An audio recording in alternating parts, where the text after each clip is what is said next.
Hello, I'm William Michael of the Classical Liberal Arts Academy. Today's Friday, April 5th, 2023. If I look a little red-eyed today, it's because I was up till 4:30 in the morning or so, finishing our taxes for the previous year, getting all of that administrative work done.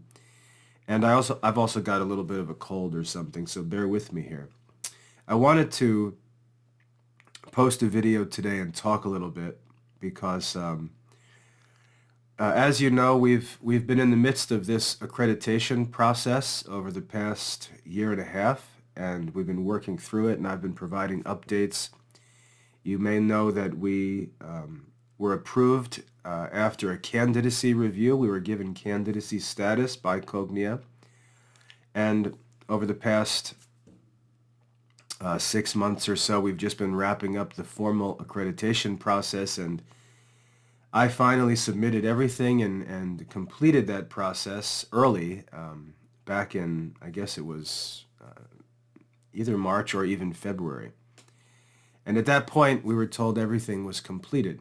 And over the next month, one sticking point developed that's sort of the last issue now for us with accreditation. And I wanted to talk about it because I think we've entered into the place where we've kind of come face to face with the enemy of modern education, and it's the system. It's not the system, but the structure itself, the large school model, and that's become really manifest. And this video is not intended for a general audience of people just learning about the academy. It's really for those who are interested more in the administrative behind the scenes stuff of education, the reform of education.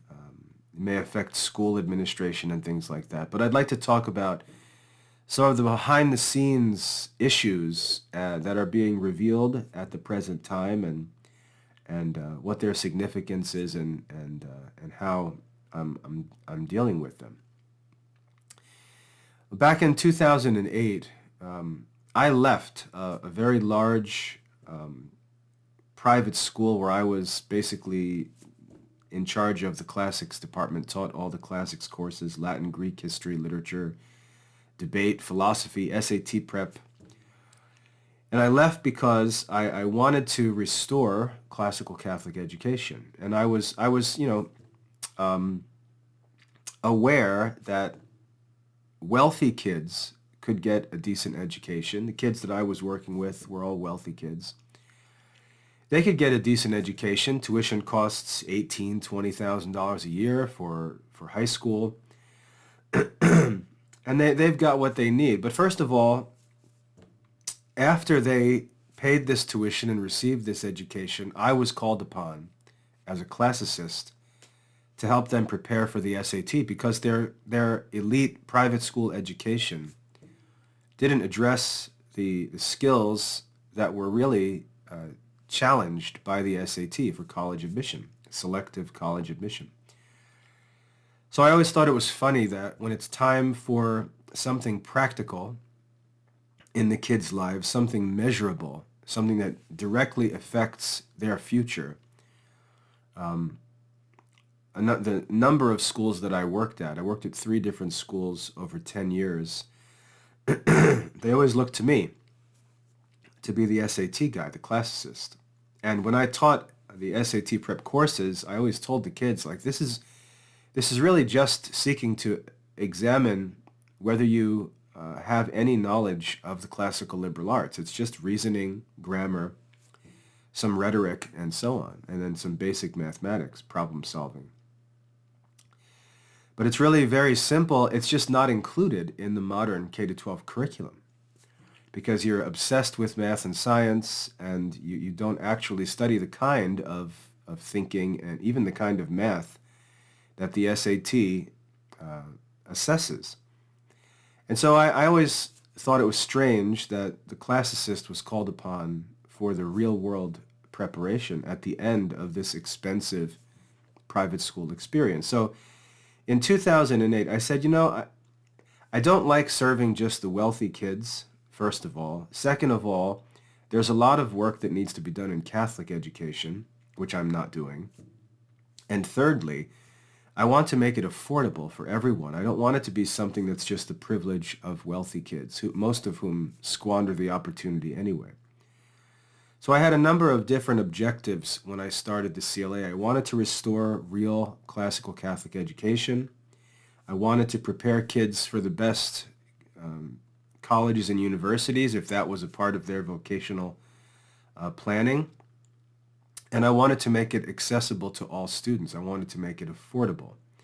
And so for the past 15, 16 years, I've sort of been on display working to do this, working to solve these problems, create a solution for Catholic families, restore real classical Catholic education, and at the same time somehow make all of this accessible to anyone who wants it.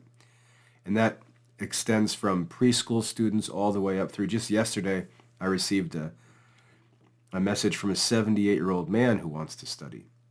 So we've got interest in classical Catholic studies from all over the world, from all age groups, but it needs to be accessible. It needs to be convenient. It needs to be affordable. And it needs to be real. It needs to be real classical Catholic education. We need to feel ourselves growing in wisdom as we do this work, not just, going through all the hoops of modern education and checking relatively meaningless boxes. So I've been working on this for the past 16 years. Real time, before the eyes of thousands and thousands of Catholic families who've been free to criticize everything that I do and so on. But I've continually worked to accomplish the goals of the Academy. Now, what's different about it, the Academy also often gets, or I often get criticized because of how things are done, but I don't think many people take time to realize that the Academy is a private institution. And when I say private, I mean privately funded. It's not a nonprofit organization. It doesn't receive any government benefits. It doesn't take donations, doesn't operate on donations, doesn't receive any government funding.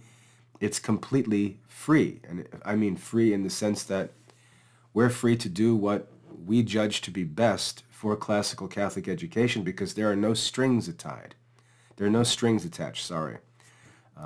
We're not restricted or controlled by any outside influences. We don't have people, threatening to pull donations away from us if we do this or that. We're free to figure out what needs to be done and go do it.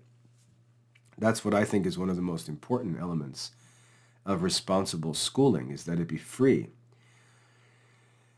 So we've run the CLA. We've developed it and run it with private funding. Basically paying for our own work as we go from the very beginning. And that's a very important element of the work that we're doing as we move forward. There's no compromise. There's no need to compromise. There are no competing groups fighting to control. There's no board controversies and things like that. It's really just me, and I'm studying the classical liberal arts, reading the church teachings, doctors of the church, and trying to discern what Catholic teaching, what classical philosophy would have us do, and then considering modern obligations to state requirements and things like that, and figuring out what would be an efficient means of satisfying reasonable demands placed upon us by state requirements, and finding a practical, sustainable way to actually accomplish all of those things, and doing it affordably for everyone. So this is what's been going on for the past 16 years, and we just continue to work towards this goal. And we've got ourselves at a position now in 2024, 2023, last year, where we're at a point where the quality and the complexity of what we're offering rivals or exceeds that which is available in modern schools. So when you look at the accreditation standards from a place like Cognia, which is the world's largest accrediting agency, go through their standards and you'll realize that all of these things are provided for in the Classical Liberal Arts Academy. It's an online program. Many students use it for free. Our basic student plan costs only $25 a month. That's $300 per year for a complete program of studies. And then we have the premium plan, which costs $100 a month, which offers a lot more individualized services, but is optional, even though it's recommended. But when you look at what's available in the Classical Liberal Arts Academy and you look at what's actually available, not all of the bells and whistles of the daily activity and busyness and buildings and parking lots and sports fields and all this kind of stuff, but when you actually look at the real academic substance, when kids leave modern schools, they walk away with a diploma and a transcript. That's what they walk away with. They don't bring the buildings with them. They don't bring the parking lots or the sports fields. They don't bring any of that with them. They walk away with a diploma and a transcript. And when you compare what modern schools offer kids for all of the costs, all of the incredible, not only costs for students in terms of tuition, but costs in terms of taxes and funding and donations and fundraisers, and they generate, millions and millions of dollars of expenses with enormous overhead and so on. And they produce a diploma and a transcript. And you look at that and say, if all the kid needs in the end is a diploma and a transcript, certainly not an efficient way of providing that to the kids. And most of the other things, sports and social activities, friends, there are natural ways to pursue those things outside of school. So for schools to organize around those things, it's really a distraction from the reality that they're producing and providing very little for these kids. And so when you go through the accreditation standards, which I'm actually going to share with you in a minute, you can see that the Classical Liberal Arts Academy, in an absurd kind of way, with almost ridiculous simplicity, provides all of these things, satisfies all of these standards. And as we submitted to the accreditation process, the accrediting agents confirmed that. And I'm going to talk about that in detail. But what's happened now is we've come to a point where these two different worlds really collide. What we're doing in the Classical Liberal Arts Academy and what these modern school systems do have come into conflict. We've come to the point, we've come to the key issue, and I think this is really interesting for those of you who are interested in school reform and school management. We've come to the core issue, I think, the ultimate issue, and I think you're going to find this pretty funny as we get into it. So what I'd like to do real quick is share my screen with you here. All right? What I've got on my screen is the actual workbook from Cognia with all their standards. You see this self-assessment workbook. This is the workbook that over the past year we've been going through with our evaluators.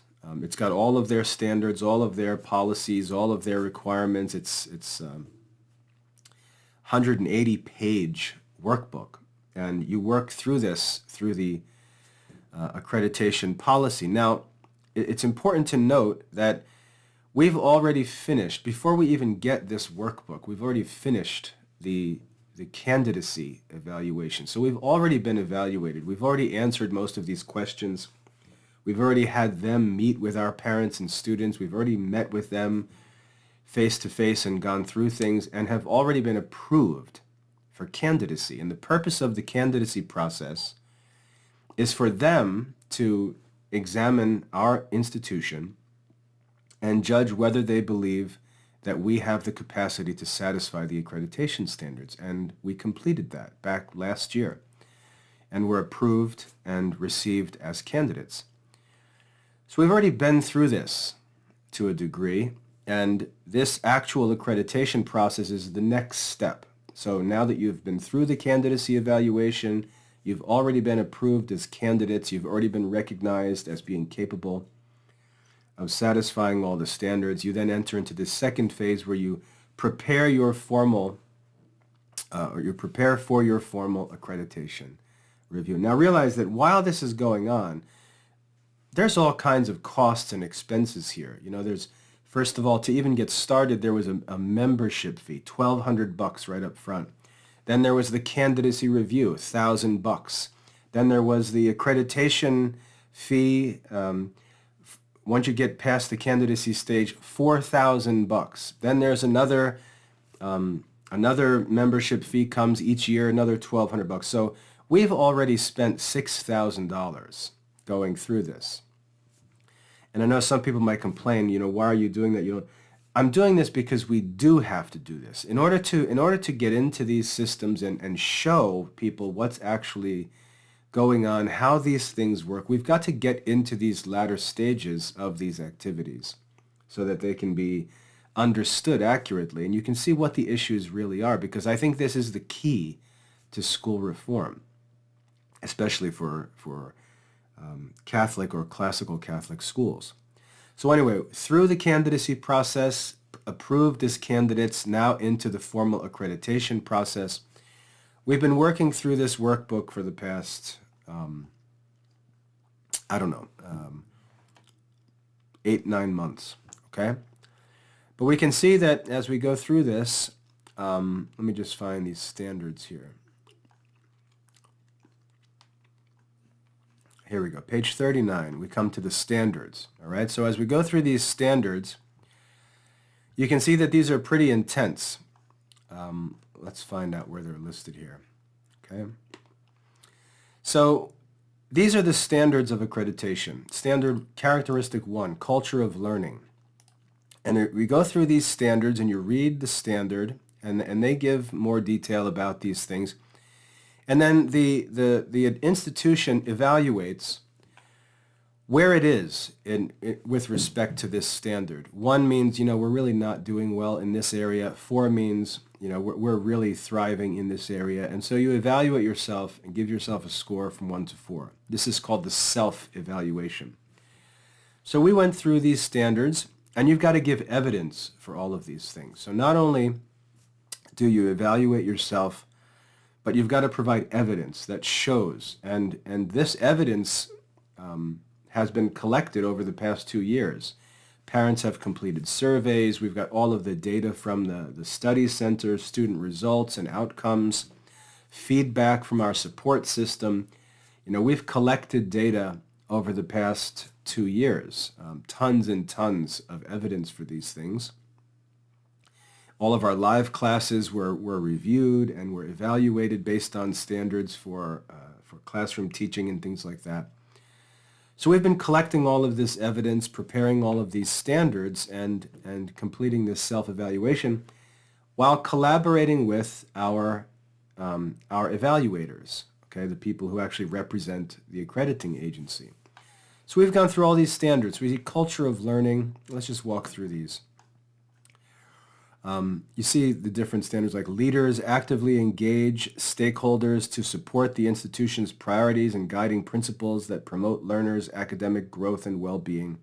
All these academic administrative standards for the school. We go through these things, and these are all provided for in the Classical Liberal Arts Academy. And again, this is confirmed by the evaluators. That's why they gave us candidacy status in the first place. We've already been through this once. Now we're just sort of finishing it and going through it formally and providing all of this formal documented evidence.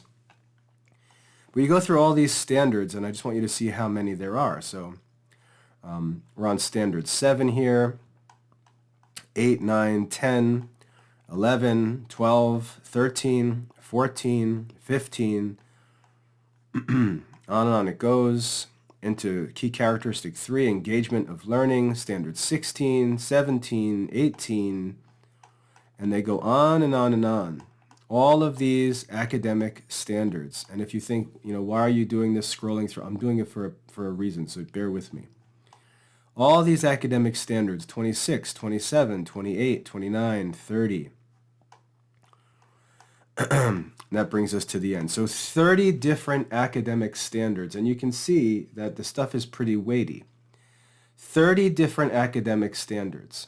Now, we've satisfied all of these, all 30 standards. We've explained how we satisfy them. We've provided evidence that we satisfy them. We've already been pre-approved as candidates because we've discussed these things and reviewed them in a preliminary way. We satisfy all of these 30 standards. So all of the academic aspects of, all of the academic criteria of accreditation are satisfied. No problem in the Classical Liberal Arts Academy. So we go on. There's a second set of requirements. They're called assurances. So we've got the academic standards, administrative standards, 30 of them, all satisfied. And then we go to this second set of requirements, which are called assurances. And let me just find them real quick. Bear with me here a second. The assurances, we're through all of that. Here we go, page 88. All right, the assurances. This is a second set of requirements. So now when we get to these assurances, we see these are very simple things, and we just answer yes or no. Okay, very simple. So the complexity is found in the standards. The assurances are relatively simple. The institution has read, understands, and complies with the Cognia accreditation and certification policies and procedures. Just simple affirmations. The institution complies with all applicable government laws or regulations. The institution adheres to ethical marketing and communication practices, on and on. You can see the kind of things. It's legal, ethical, you've read and understand the policies and so on. Go through all these assurances. Excuse me. Go through these assurances. That's for schools. This is for school systems. So we're staying up here with the schools. So these assurances here for schools in the United States. Now, as you go through these assurances, there's one assurance right here, number 5. Assurance number 5. The institution, let me zoom in a little bit here so you can see it. The institution annually submits all financial transactions for an annual audit conducted by an accounting authority external to the institution.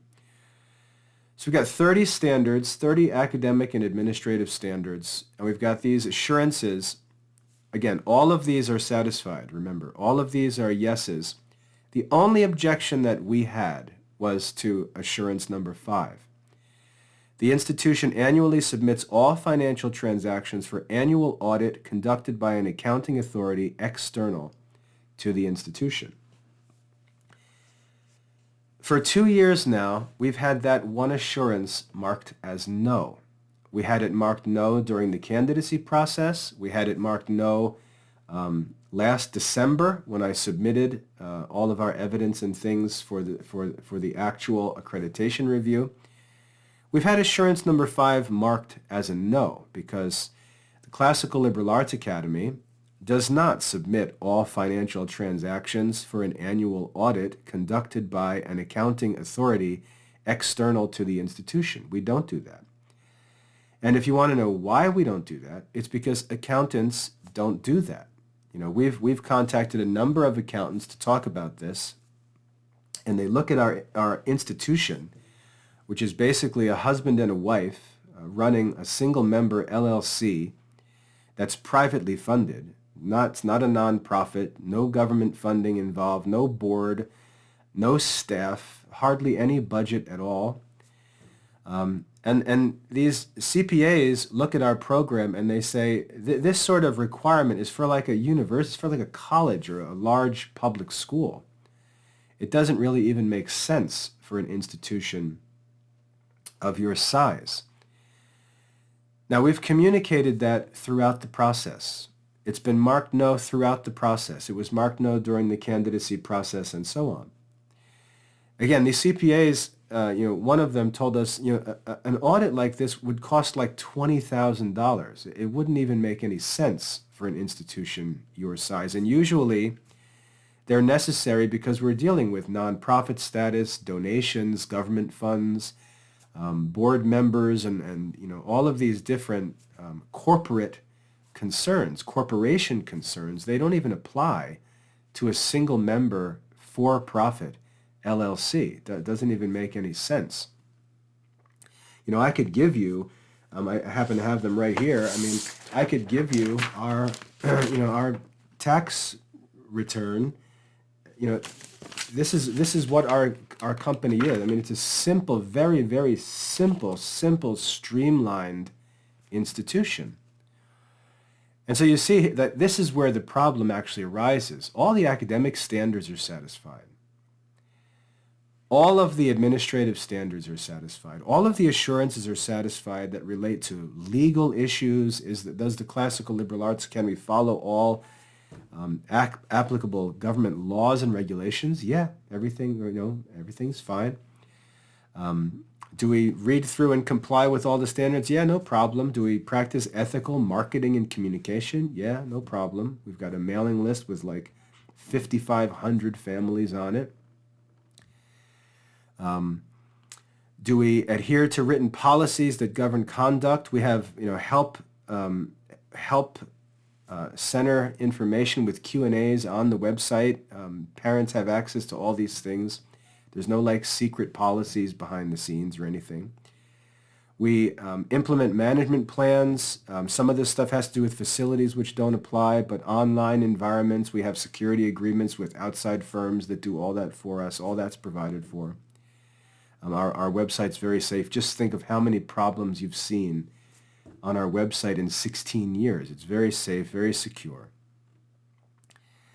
And then lastly, the institution participates in required training related to accreditation or certification by time frames prescribed by Cognitive. Yeah, everything's complete. So this entire accreditation process has come down to one issue. And this is what I think is really, really important, what I'm sort of excited about, because we've got through all the fluff, all the talk, all the academic talk, all the administrative talk, all of this stuff. We've gotten through all of that. And what we're finding is there's one sticking point. And so what happened was last month I got a note from our evaluator after everything was submitted, everything was, praised. We were told how great everything was. We were told the whole process is complete now. We had a final interview where you sort of wrap up the whole process and everything is confirmed as complete. They have the opportunity to ask any questions they have. Everything's finished. I get a message from our evaluator saying, would you be able to meet for a Zoom meeting with me and the regional director? Yeah, sure. Of course. We've done this throughout the entire process. We've had 5 or 6 of these meetings. No problem. So we have this meeting, and all of a sudden, there's this concern about this assurance number 5 here. And the regional director tells us that this is actually a non-negotiable. Non-negotiable. Now remember, we've already been through the whole candidacy phase. This assurance was marked no, and everyone understood why. We went through this whole accreditation process, months and months and months, submitted these assurances back in December before Christmas. Everyone has known this the whole time. The problem is that we've satisfied every single standard and provided ample evidence of such. We have no problem with any of the assurances. The only issue is that we do not submit all of our financial transactions for an annual audit conducted by an accounting authority outside of the institution. That's it. That's the only issue. And I even wrote back to our evaluator to clarify this. I said, can you confirm that we have satisfied every requirement except this one issue, this one assurance relating to external auditing by an accountant? And she wrote back and confirmed that. It's the last thing. Once we get this audit completed, everything will be completed. Okay? I have that in writing. But this is the issue. And now what I want to point out here is when you talk to an accountant about this, and if any of you know an accountant who thinks otherwise, let me know because I'll get in touch with him. But when you talk to an accountant will, or has, 3 of them have told us this sort of a requirement is for a big institution, with a big budget, nonprofit, government funding, and so on, large staff, big institution. It really doesn't make any sense for a small private institution. That's really not what an audit like that is for. Again, you can have a simple, the Classical Liberal Arts Academy, this is how funny this is a single member limited liability corporation. What that means is that the annual taxings and filing for the CLAA are done on my own individual tax return, a 1040 that anyone would use who has a business. It's that simple. It's basically a sole proprietorship. Now, that's the whole point that I've tried to make through the years, is that education, especially with the use of modern technology, can be very, very simple. That's the whole point. I've intentionally worked to make the overhead as little as possible, the cost as little as possible, but the product as great as possible. Because like I said, for all of the bells and whistles of the modern schools with all of their facilities and parking lots and sports stadiums and all this kind of stuff, students walk away with a transcript and a diploma. And that's very easy to provide. Very easy, very affordable, very simple. And families can get all of that social activity and even sports and extracurricular activities. They can get through those through non-academic sources, which I would argue are better. And so what I've wanted to do is separate academic work, separate a school from all of this distracting extracurricular, smoke and mirrors of the modern schools, which really just becomes this massive government-funded business that operates, and say, we can't do this because you're denying kids quality education for the sake of this institution that exists for its own sake. It exists for the administrators, the superintendents and principals and guidance counselors and assistant administrators and teachers and supervisors and janitors and this whole massive system that the students don't pay for, can't pay for, that ends up being tax funded, which is socialism, which we don't want to have education dependent on government support, because then the government runs the schools, and we don't want that, especially in a democratic society for obvious reasons. But then you've got the private schools that they set up the same system. They set up the same big, messy, expensive, inefficient system. And we see why. We see why. It's because this system is considered to be something of a requirement for modern schooling. And if we create an alternative that produces the same results, maybe even better results, cost a micro fraction of the cost for parents and students, requires no government funding, requires no donations, no fundraising and all that nonsense, but can offer a true curriculum efficiently, affordably, and so on, we find that where this collision takes place is where we come to these issues of this large school model and the sort of the bureaucratic or administrative complexities that it produces, where those are just taken for granted, which really isn't necessary. So what's interesting for me is the Classical Liberal Arts Academy, sorry, I'm just grabbing a cough drop real quick. The Classical Liberal Arts Academy has come to this interesting place in this accreditation process where we've already shown that we satisfy all of the academic and administrative standards that relate to actual education. They've already interviewed our parents. We've already received feedback from surveys, all very high results above all of their standards. We've got satisfaction ratings on our support system that are like 98% satisfaction. All of these things. And Cognia now is in a real pickle because they've got an institution that satisfies all of its standards, that does everything that it requires, everything it says is necessary for quality education, has been through the candidacy process, has already been approved as an institution capable of satisfying the standards, given candidate status, taken through this whole process, told they were finished with the whole process as all of the documents and evidence was provided. And I mean, you can't even imagine how much stuff is included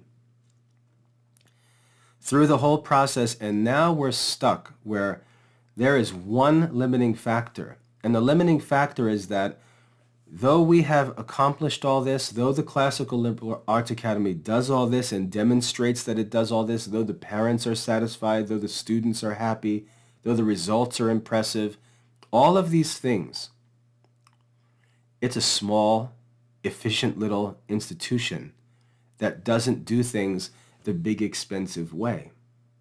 And so what I'm excited about is we have come to this point where we've proven that we can, with a classical Catholic curriculum, satisfy all of the objective standards, satisfy all the requirements, go through these candidate, preliminary evaluations, pass all that stuff, meet face-to-face, let them interview our parents and students.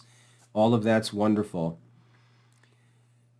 We've sort of shone the light on this issue right here, which is that there's this assumption in education that there must be a big school model to get these things done. And we've shown that through the prudent use of technology with a quality curriculum, these standards can be satisfied with no big school, with no complex system, with none of the smoke and mirrors and bells and whistles of the big school community, no government funding, no fundraisers and all this nonsense. We've shown that all of these standards can be satisfied with none of this stuff.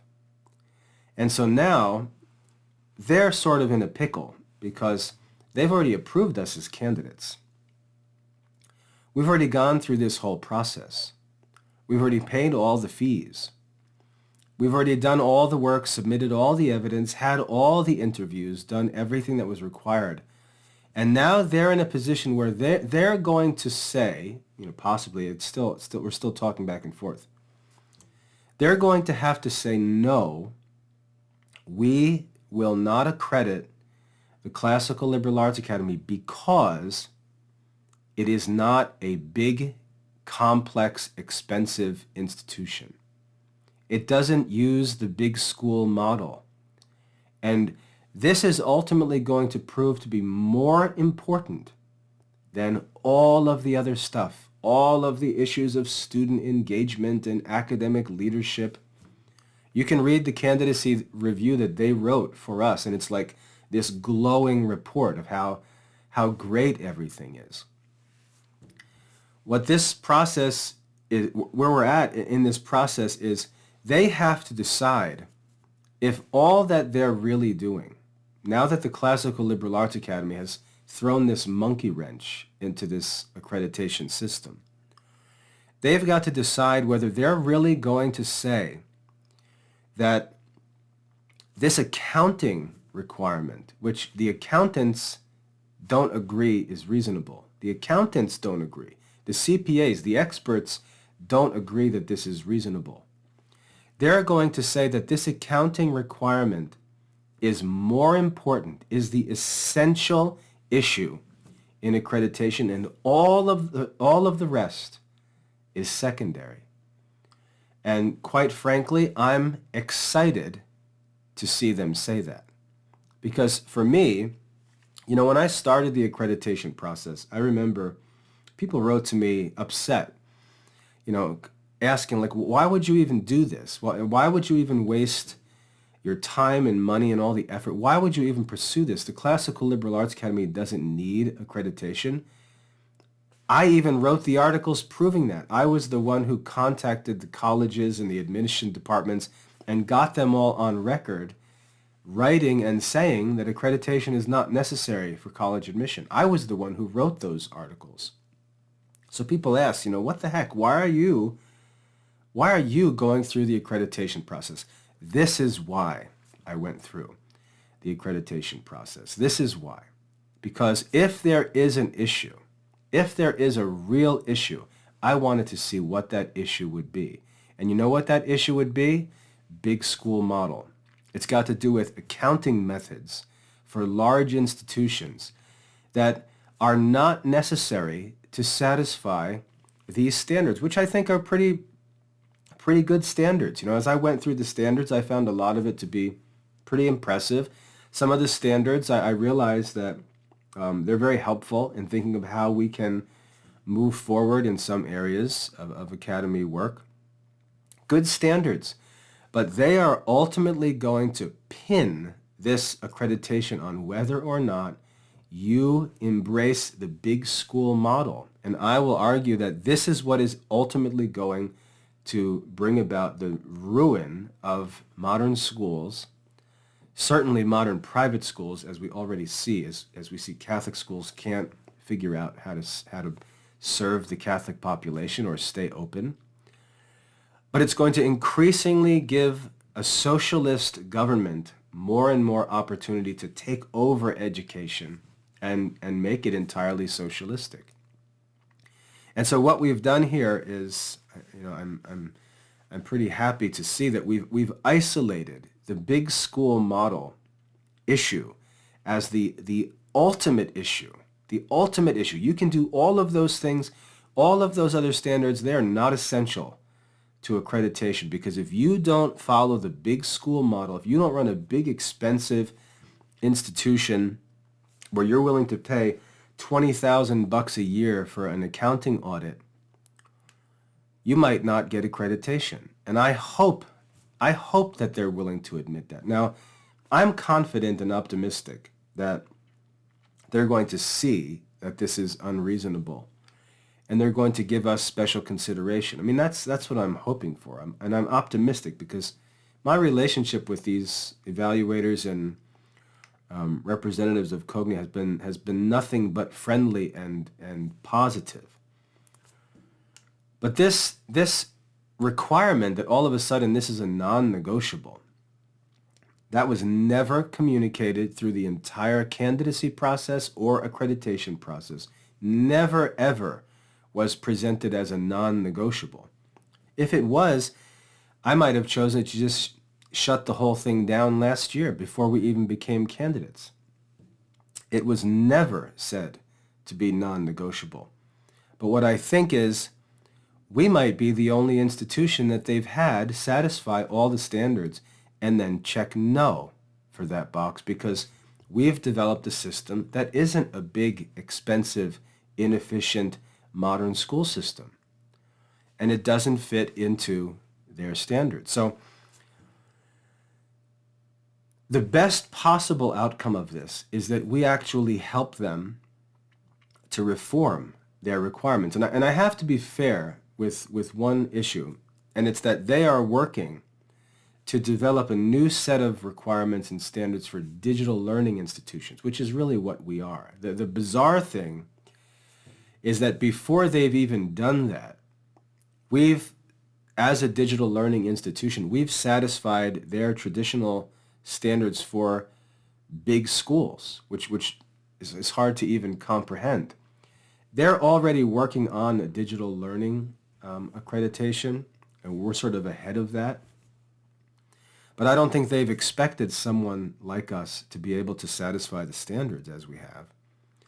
And so what I'm hoping they do is either give us special consideration because we're sort of in the midst of this transition to digital learning in modern education. I hope that's what they choose to do. That would be reasonable and just, I think. But if they choose to put their foot down on this and say, no, we're willing to sacrifice all of those other standards for the accounting procedures of a single member, for-profit, private, limited liability corporation run by a husband and his wife, we're going to insist that a school be a big, inefficient, bureaucratic system in order to get accredited. That would be unfortunate. It'd be good for me because it would confirm that I'm not interested in accreditation, but I think it would be unfortunate for them because it would show that these standards, as good as they may be in so many areas, they ultimately come down to some unreasonable nonsense with respect to the actual model of what's necessary, that they're not actually concerned with whether schools can satisfy the standards and serve families well. They're actually promoting this large school model, which is terrible for private schools and really only possible with like government takeover of public schools at the federal level in the future. So anyway, another option is for us to just wait until they develop these digital learning standards and then go that route. But, this is how I think reform gets done. It doesn't get done by idle people standing on the sidewalk yelling and complaining about things and calling names. They're not really engaged in these procedures, in these institutions and activities. The way that reform happens, I think, is that you actually submit to every human institution like the scriptures teach us, and you go through the process. And a good school, in this case, a good school with high standards, with satisfactory results, all across the board, gets into this where they've created a better mousetrap, basically.